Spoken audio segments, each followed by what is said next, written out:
Tout a basculé en moins d'une heure. Le 11 janvier 2026, une investiture volontairement brève a déclenché une accélération institutionnelle inhabituelle où la continuité affichée dissimule un changement profond de rythme et de méthode à l'échelle du Sahel. Que signifie réellement cette vitesse assumée pour les États membres et leurs citoyens lorsque Ibrahim Traoré devient le point de cohérence d'un système encore jeune? Un avenir s'amorce, rapide, dense, sans respiration. Ce récit ne cherche pas à célébrer une investiture ni à commenter un symbole isolé. Il s'agit de comprendre ce qui se joue quand une confédération encore jeune choisit la vitesse comme principe d'action, au risque d'exposer ses propres fragilités. L'enjeu est simple et concret, saisir comment une décision institutionnelle peut modifier en quelques jours des routines administratives, des pratiques sécuritaires et des équilibres diplomatiques dans une région déjà sous tension. La promesse faite ici est précise. Éclairer les mécanismes réels derrière les annonces visibles, distinguer ce qui relève de l'affichage de ce qui transforme effectivement la capacité d'agir collective. En suivant la logique interne de la Confédération des États du Sahel, il devient possible de mesurer ce que cette accélération produit, mais aussi ce qu'elle exige en contrepartie, car la stabilité ne dépend pas seulement de l'unité proclamée.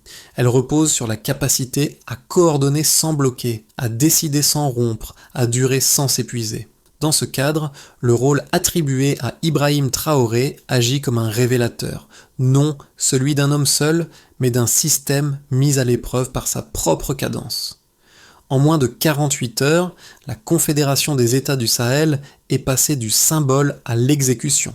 Le 13 janvier 2026, soit 2 jours après l'investiture, des décisions confédérales ont produit des effets opérationnels mesurables sur le terrain, sans attendre de nouvelles structures ni de longs arbitrages. Ce basculement n'est pas anecdotique, il indique que l'architecture confédérale, souvent perçue comme expérimentale, a déjà franchi un seuil fonctionnel.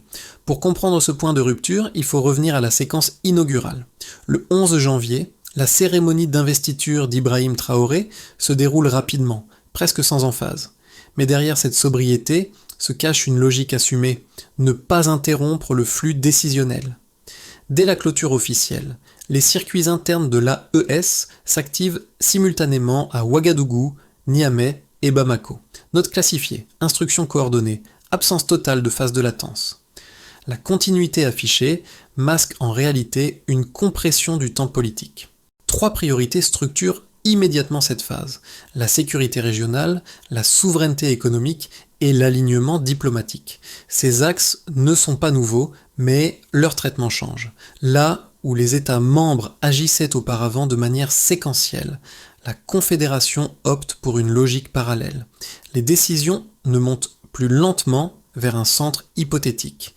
Elles circulent horizontalement, validées par des protocoles communs déjà prêts à l'emploi.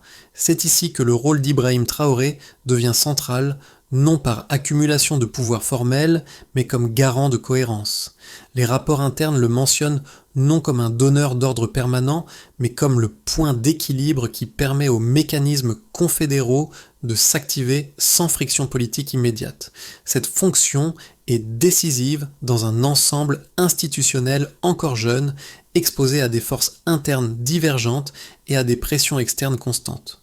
Le contexte régional explique cette urgence. Instabilité sécuritaire persistante, attentes sociales élevées, crédibilité diplomatique fragmentée. Dans ce cadre, ralentir aurait été un choix risqué, accélérer l'Est tout autant.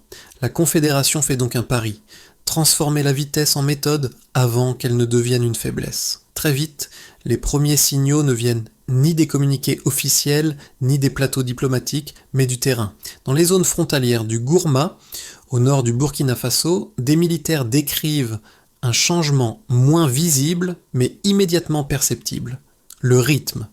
Les missions restent identiques, les objectifs aussi, mais les consignes se sont resserrées, les délais raccourcis, les coordinations élargies. Un sergent revenu de patrouille, quelques jours après l'investiture, parle d'une transition sans rupture, mais avec des réflexes plus affûtés. Le même constat apparaît côté malien, près de Gao.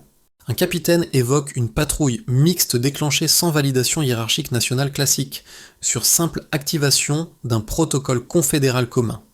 Pour la première fois, l'ordre reçu n'était pas strictement national, mais signé au nom de l'AES. L'opération a été menée, coordonnée, puis clôturée sans incident. Ce type de séquence, auparavant impensable, devient un indicateur précoce du changement de méthode. Dans les coulisses diplomatiques, la logique est similaire.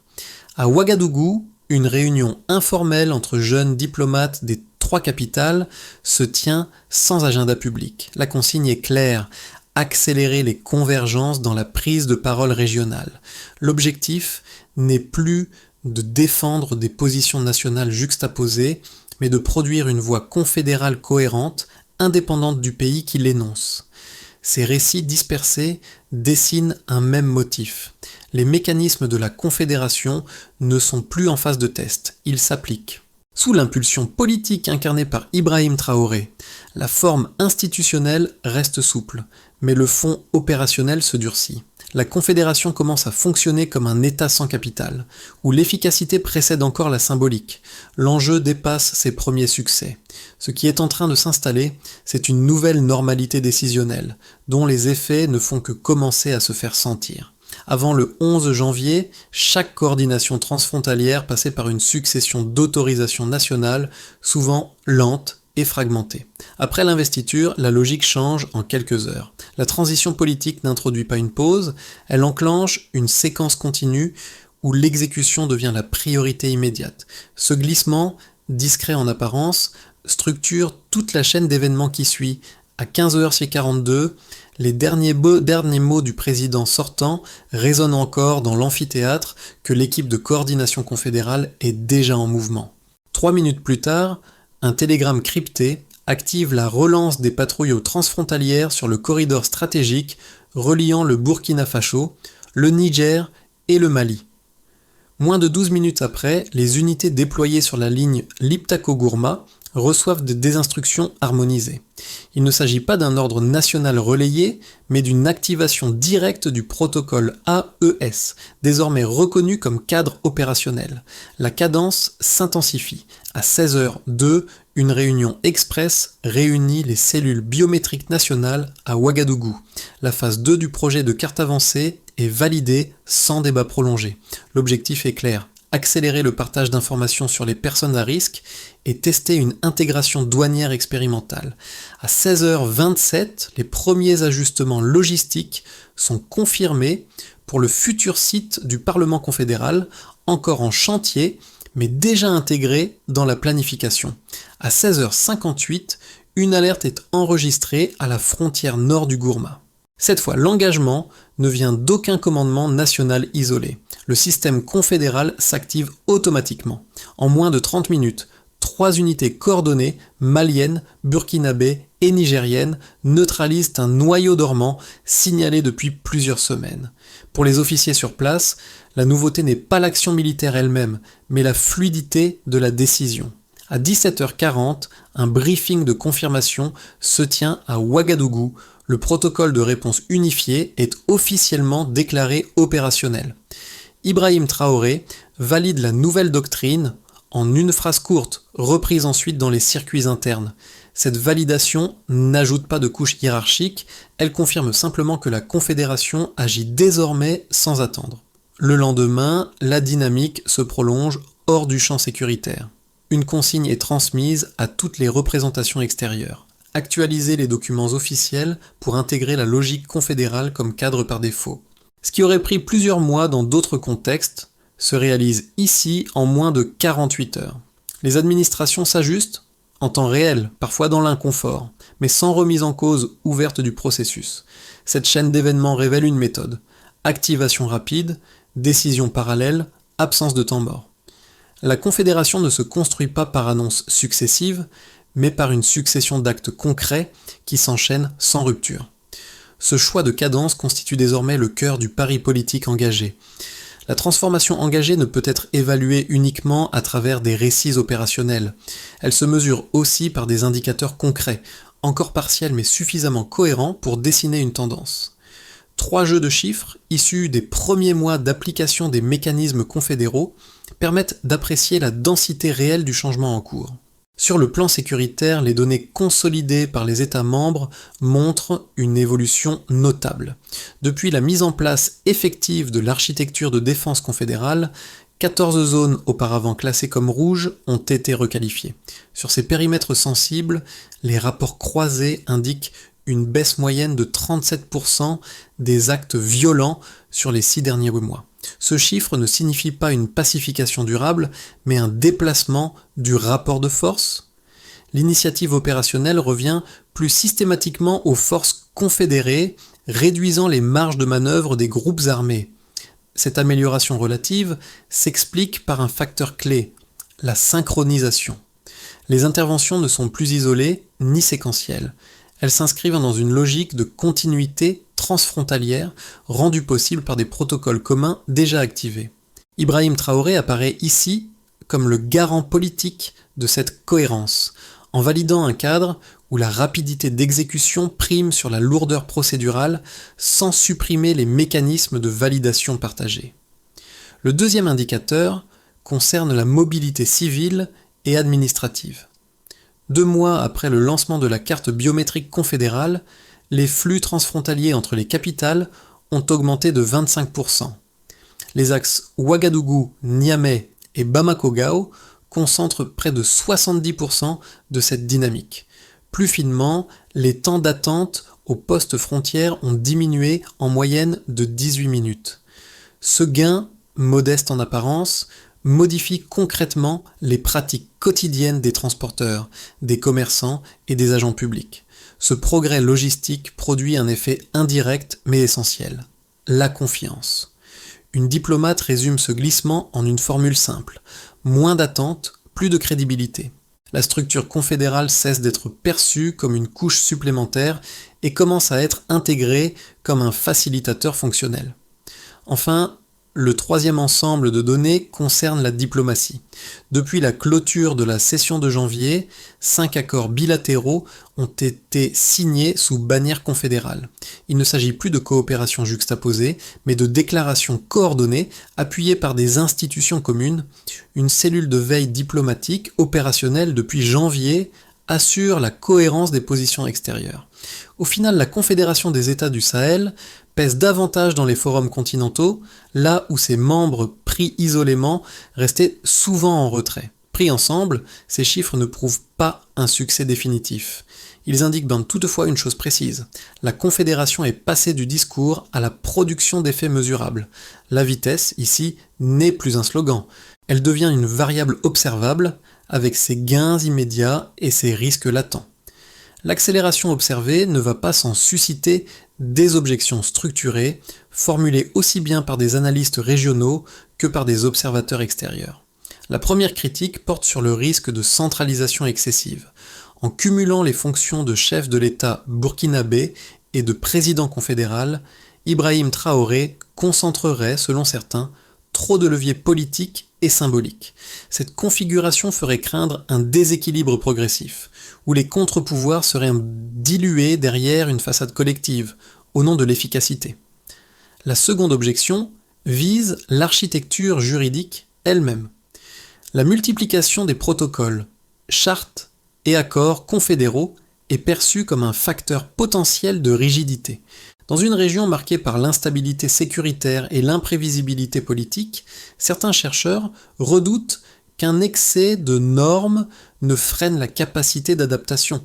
L'argument est clair: un système trop formalisé pourrait se figer avant même d'avoir atteint sa maturité opérationnelle. Ces critiques méritent d'être prises au sérieux, car elles pointent des vulnérabilités réelles. Cependant, les signaux issus du terrain et des circuits internes offrent une lecture différente. Une première réponse tient au fait que le mode de décision observé n'est pas vertical, mais tripartite. Les leviers activés depuis janvier le sont via des engagements formellement signés par les 3 États membres.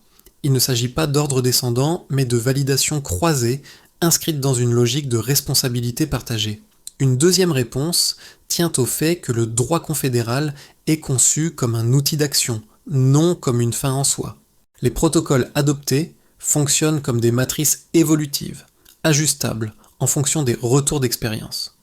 La preuve la plus parlante réside dans le passage quasi immédiat de la théorie à la pratique. Dès le 13 janvier, des ajustements budgétaires nationaux intègrent les priorités confédérales sans attendre de longues révisions institutionnelles.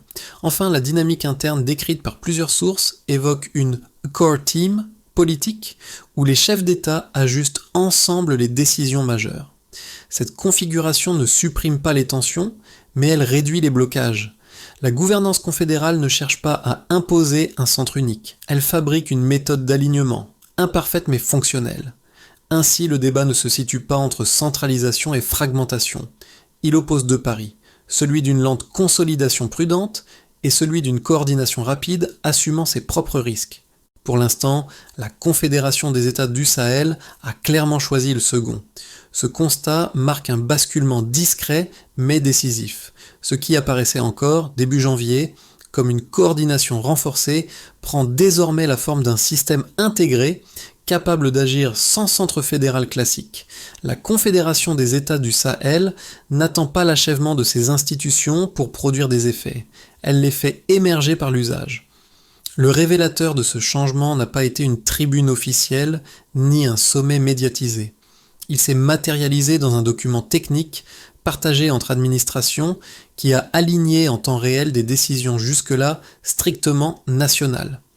Cette capacité à agir comme une seule entité, sans proclamation solennelle, constitue le véritable tournant de la séquence.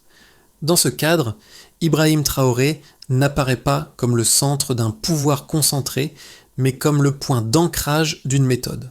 Sa fonction est de garantir que l'accord politique se traduise immédiatement en procédures applicables.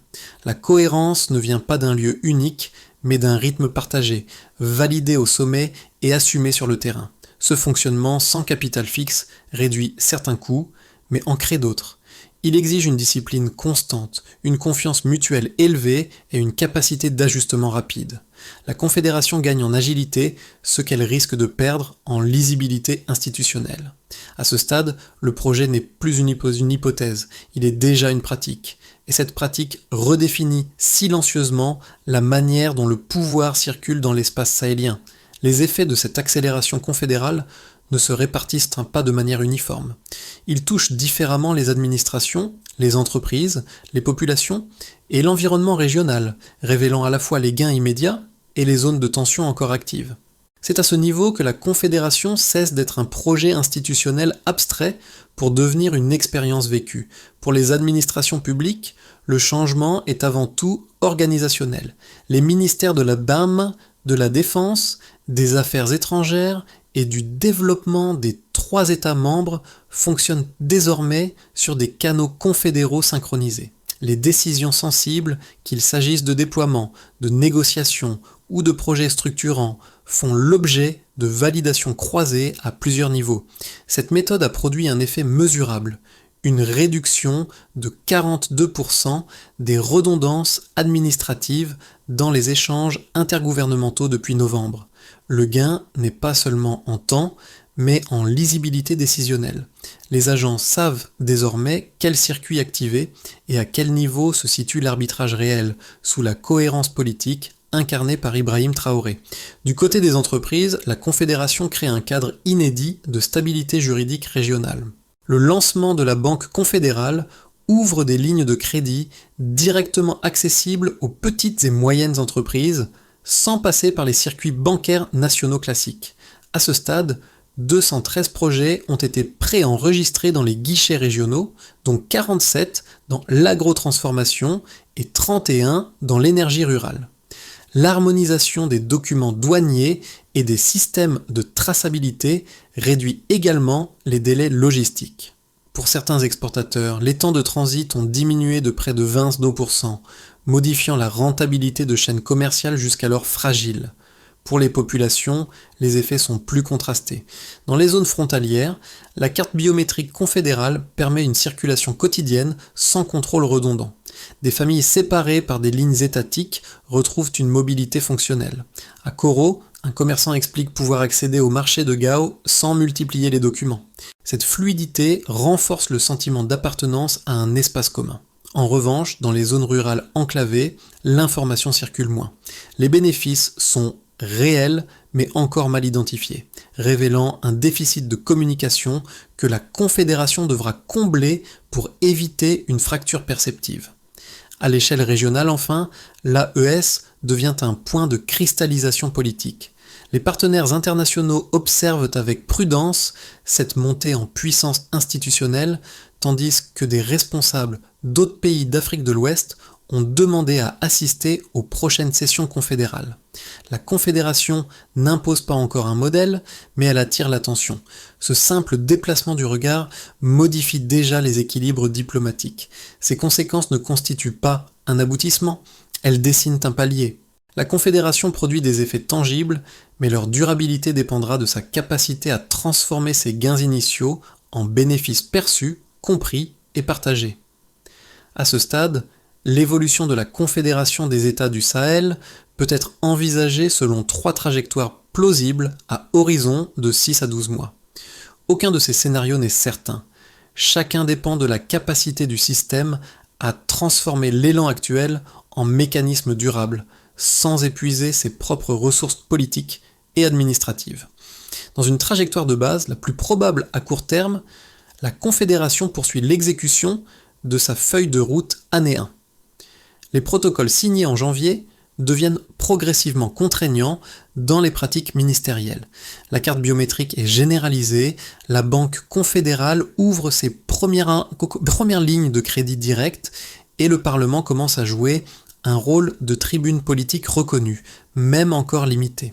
La coordination fonctionne, sans heurts majeurs, mais reste dépendante d'un engagement politique constant. Dans cette trajectoire, Ibrahim Traoré conserve un rôle de garant de cadence, veillant à ce que l'alignement ne se relâche pas sous le poids des routines nationales. Dans une trajectoire plus optimiste, un franchissement supplémentaire deviendrait possible.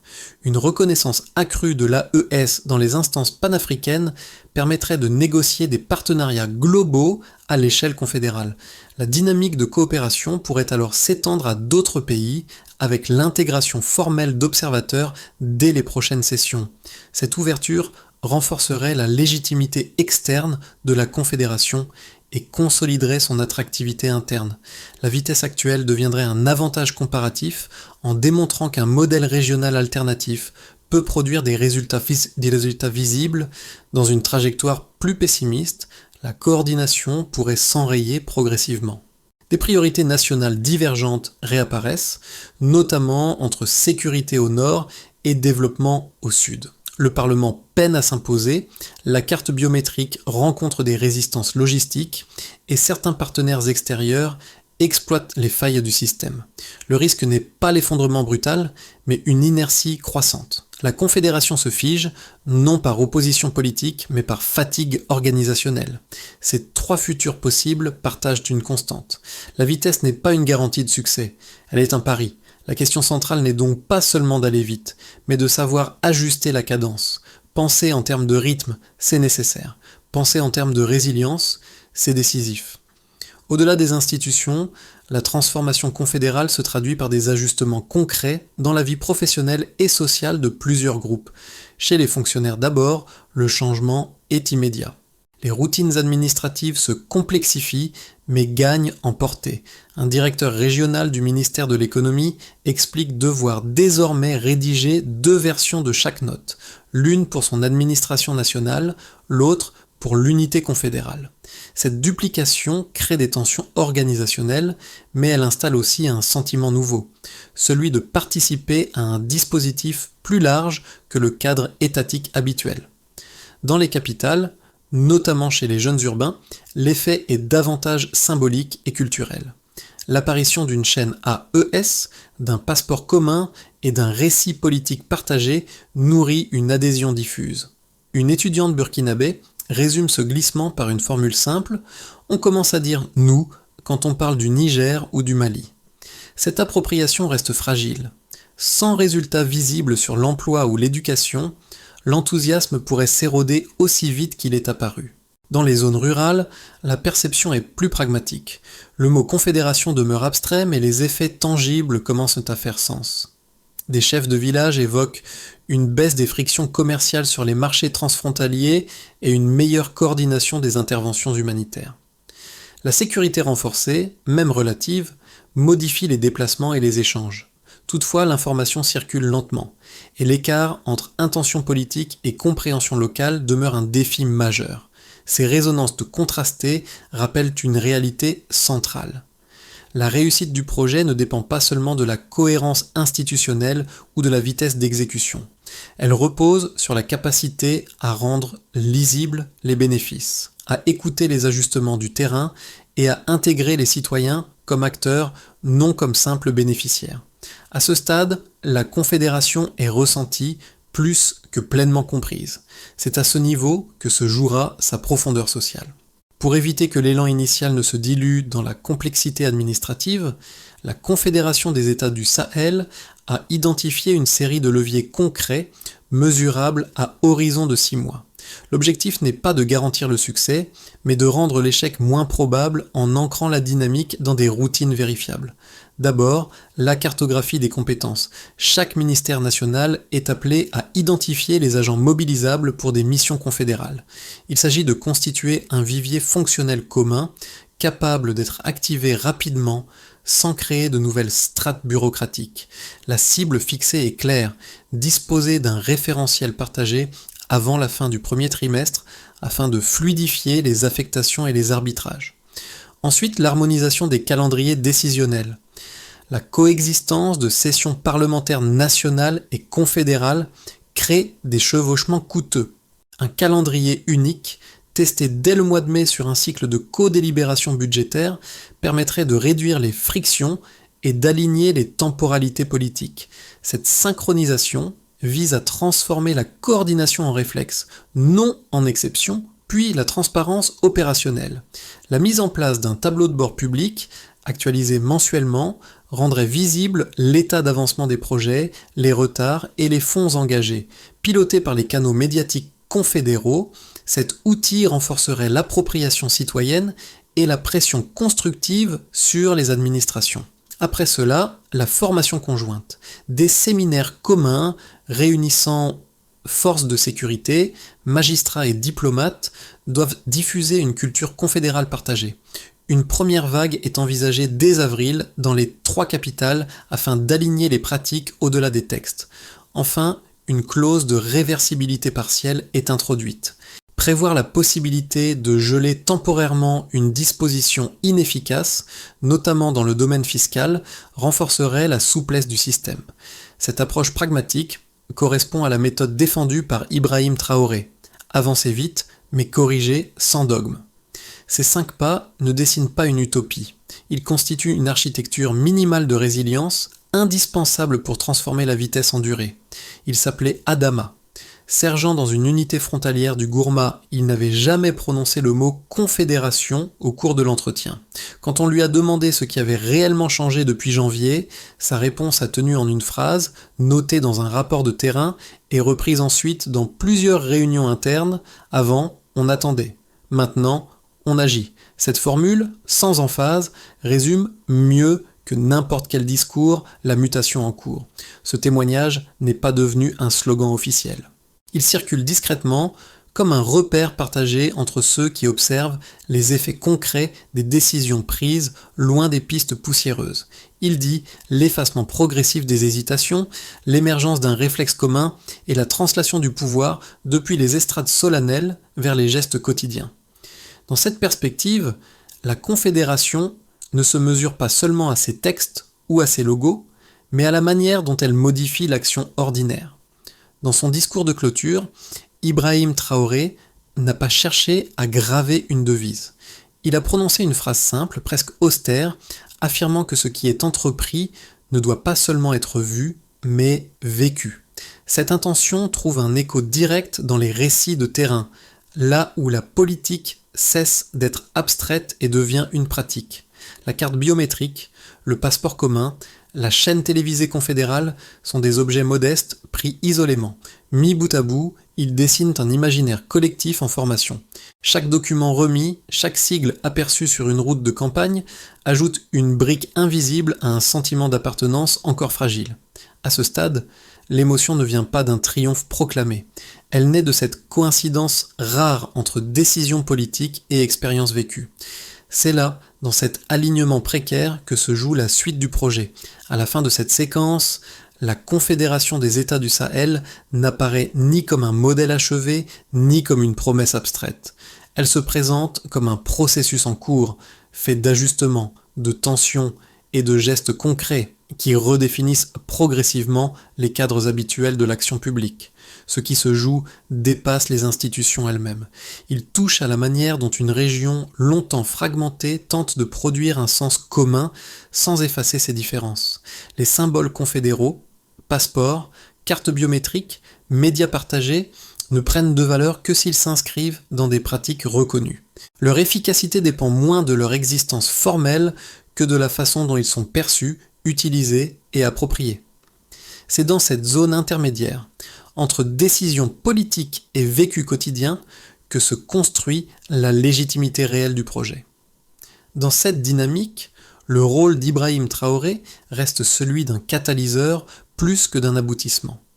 Son nom revient comme point de cohérence, mais la trajectoire engagée ne pourra durer que si elle est portée collectivement, corrigée ouvertement et comprise au-delà des cercles institutionnels. La question finale n'est donc pas de savoir si la Confédération avance vite ou lentement.